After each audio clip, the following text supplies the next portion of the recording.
আসছেন, মানবাধিকার কর্মীরা আসছেন। এই যে কোহিনূরকে মারধর যে করছে এই সংবাদটা পেয়ে তা এদেরকে সার্বিক কি ধরনের সহযোগিতা দিবেন না দেওয়ার জন্য আসছেন এই বিষয়টা একটু যদি বলতেন আমাদেরকে।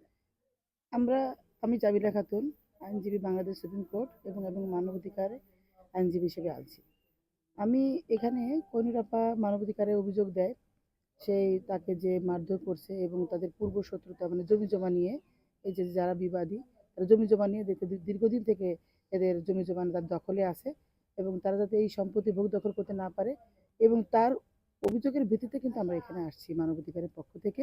এবং আমরা চাই যে মানবাধিকারের যে কাজটা, যে ওনার যে তাকে যে মারধর করা হয়েছে বা তার অধিকার থেকে তাকে বঞ্চিত করা হয়েছে, তার যে সন্তান যে ডিজেবল মানে মানসিক প্রতিবন্ধী যে ছেলেটা, তাকে যে মারধর করছে এবং তাকেও কোহিনূরকেও মারধর করছে এবং তার স্বামীকেও মারধর করছে, মানে সবাইকে একের পর এক ভয় ভীতি হুমকি দামকি দেয় এবং এইভাবে ৩-৪ বার ওনাদের বহুবিধ তাকে মারধর করছে, মানে তার জমিটা যেহেতু দখলে আছে।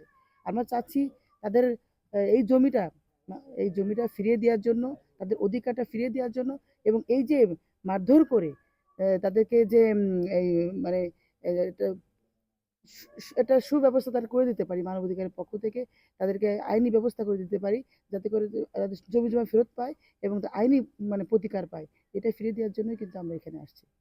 এখন